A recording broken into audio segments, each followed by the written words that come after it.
Hey, welcome to the Intentional Mind podcast. I'm your host, Ange Barnard, and on today's episode, we're talking about how to get your best ideas and solutions to your problems according to neuroscience, how your brain actually works. What does the neuroscience say about the best methods to be more creative, to find solutions to your problems? That's what we're talking about on today's episode.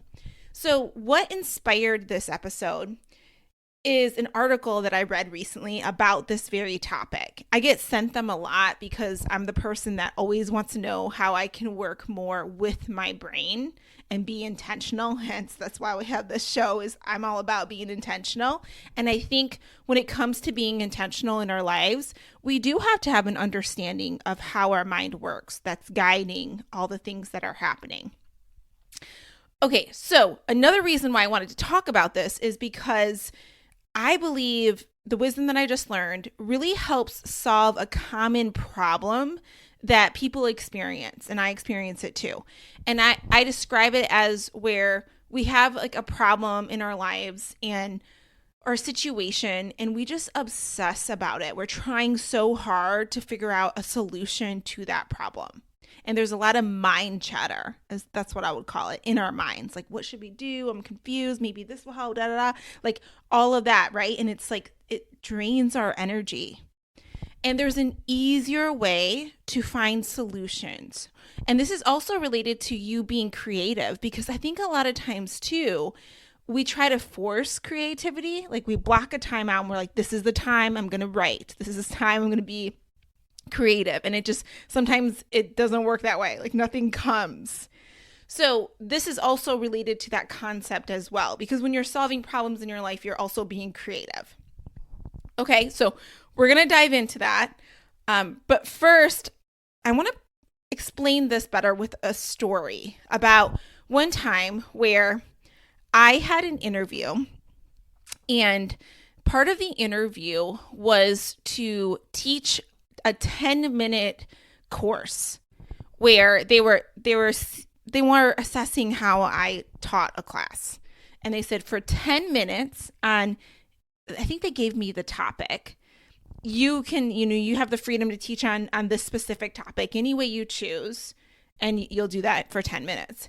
And I remember feeling so stressed out about it. Like, I'm like, oh, like the pressure of it and everything, because I really wanted this job. And I would block off this time, and I would obsess with sitting there thinking through all the ideas, and like nothing was coming or clicking. And I remember when I surrendered this, and I'm like, forget this. Like, the interview was the next day, and I was like, I'm just going to go to sleep, and I'll wake up earlier. We'll see where we're at in the morning. I'll come up with something. And I just like surrendered to it. And I remember just laying there at night when I was doing nothing besides, just trying to go to sleep. And all these amazing ideas came to mind. And I got up and I went and like mapped out how I was going to teach this course. And I was so excited about it. And I ended up having a really good interview, and it actually led to getting the job. And I was really proud of myself and how I taught this course. But those amazing ideas didn't come to me until I let my mind just wander. I wasn't trying to force it. And this is where the neuroscience comes in. Because we get our best ideas when we're resting. When we're not trying to have those ideas. And what I mean by resting is we're not trying to focus on something in particular. So resting could even look like you're going for a walk, but it's not like you're trying to get your brain to solve a problem. It's just like you're just there. Kind of like, when you're in the shower, sometimes a lot of my best ideas come in the shower because I'm not trying to think about anything. I'm just taking a shower. Right? Or I'm driving somewhere, and let's say I have the music off and I'm just like in my car, and then all these good ideas come to you. Well, the neuroscience supports that. And what the neuroscience has found is that people used to think when you were in these moments of just sitting there, or in these, what most people think of as resting moments, that your brain wasn't that active. But what's been found is that your brain is actually very active in those times, and it's starting to make connections between things in your mind. And that really happens when you're not forcing yourself to think about something. You just like relax, and then it's doing all the connections on its own. So it's actually very active. So I think this reminds me too of, I really believe that we have all the answers that we need inside of us, but I don't think we always allow ourselves to access them. And I think that a lot of us too try to go to other people to tell us what we should be doing versus accessing our own inner wisdom that's already there and actually listening to our intuition or giving our mind the space to come up with its solutions. Because so many people I know cannot just sit there. Just think about this. Like if you go to a place and you're waiting, how often, I do this, how often do you just, let's say you're standing in line, you'll pick up your phone and you start scrolling, you start looking at something. It's so hard for you to just stand there. Or you're waiting for something. It's so hard for you to just sit there. Or even I'll be in people's homes and it's like, instead of it just being quiet, they have to turn the TV on for the background noise, so they say. Or they have to turn music on.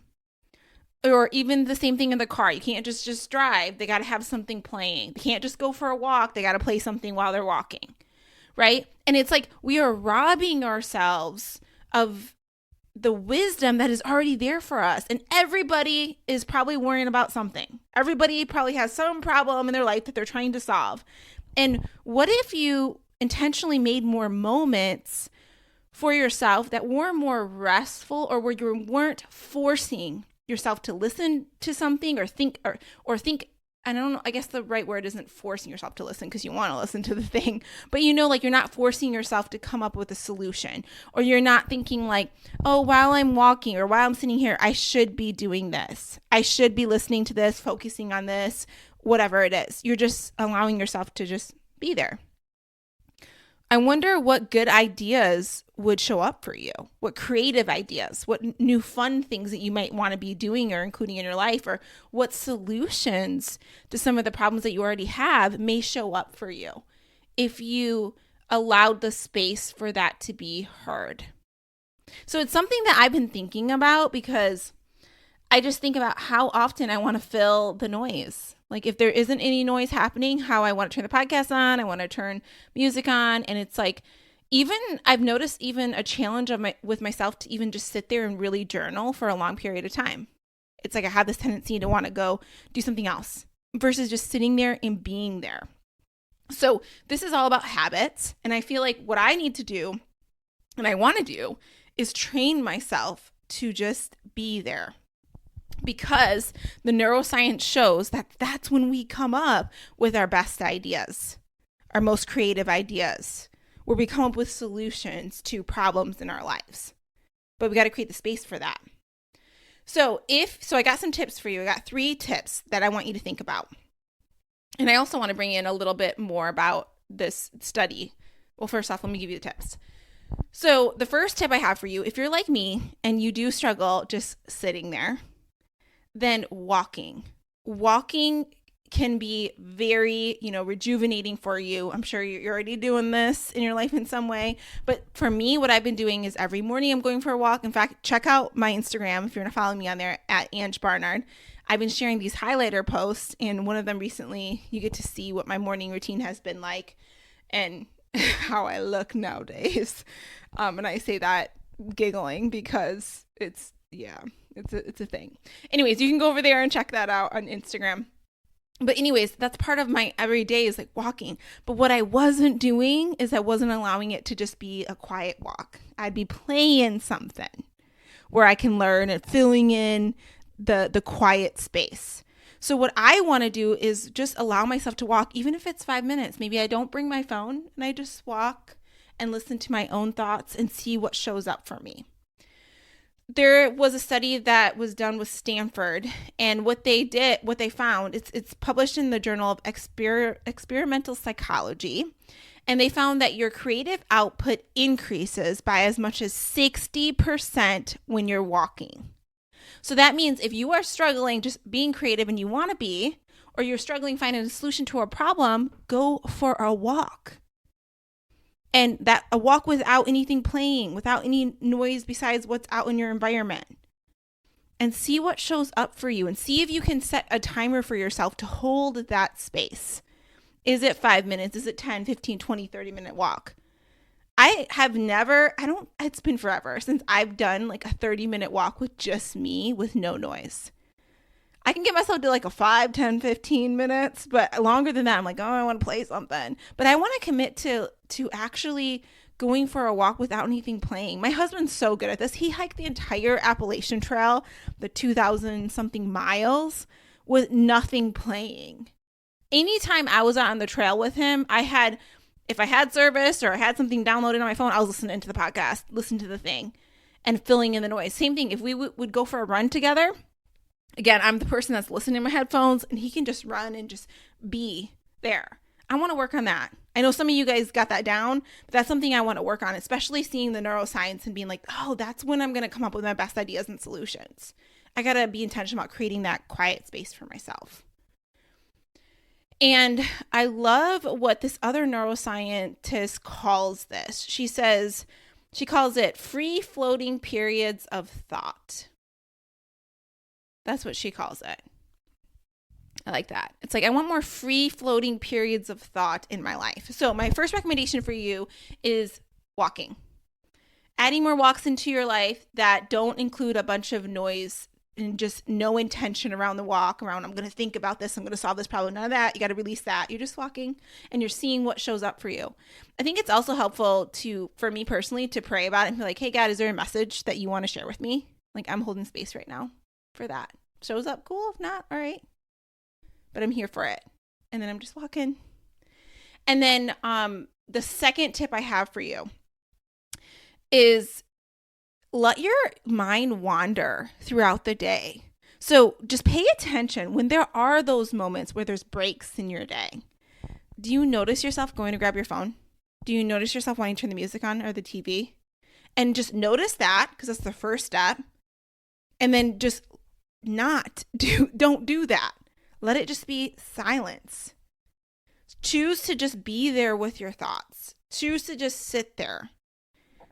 So my second tip for you is notice those moments where you want to fill the silence, and don't. And see what happens. Just experiment. See what comes to you.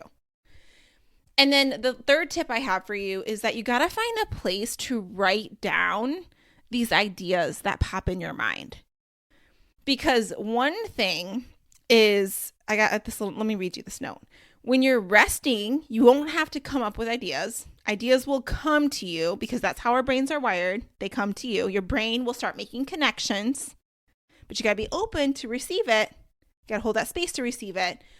And then you want to make sure you write them down because your brain is also wired to forget things. This is why you got to capture that idea. So where are you going to be capturing this idea? This is what you got to decide. Is there a note section in your phone? Do you have this really cute little notepad that you love? Or for guys, that a lot of times I see them have like this leather bound type of notepad and they're writing their thoughts in there. Where are you going to put your thoughts so that you don't forget them? And when are you going to visit them and go back to them and act on them? I mean, that's the next level work there. But it's something to think about.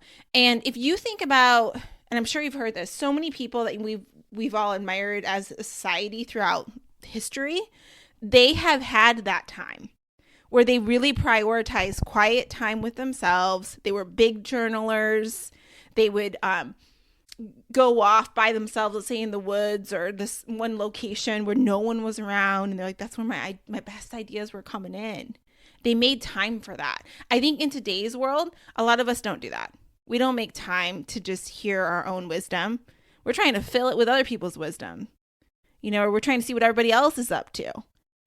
And it's like there's so much wisdom available to us. Our intuition is giving us, if we're willing to listen, so much wisdom around what things that we should do next.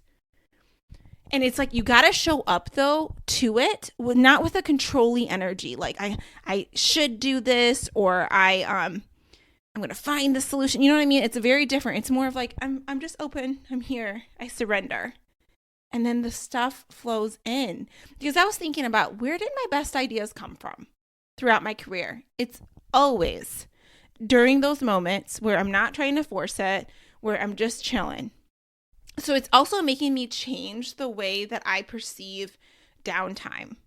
Because I feel like I used to show up with a lot more masculine type of energy, and it's like, get this done, check this box, like you got to go after it. And now I'm kind of like, oh, like I can let this be easy. I can chill and my best ideas can come. And I've also seen this happen. I've talked about this in the show. Times where I've even gone on trips where the old me would be like, I got to be getting all this stuff done while I'm on the trip as well. And the moments where I was like, well, I'm going to really enjoy this time and have fun. It was like I had the most clients wanting to sign up for sessions. I had all these other opportunities come in my way to my email. And it was like, I think there's something to be said, because it's like my energy was chill. I was just trying to enjoy my life there. It's like I turned to the enjoyment channel, and everything that was in alignment with that just started showing up. And I want to play with that more.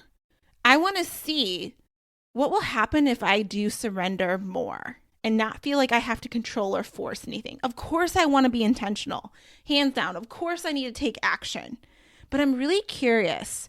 It reminds me of Michael Singer. I think that's the author. I have his book somewhere over here. The Surrender Experiment, and what happened in his life when he like fully surrendered, and all the opportunities that came his way when he wasn't even putting himself out there. Like he was just really focusing on just being. There's magic there. And we're not trying to control something. And you can still take action and be intentional without doing it from a very controlling attachment energy. And you know when you go there.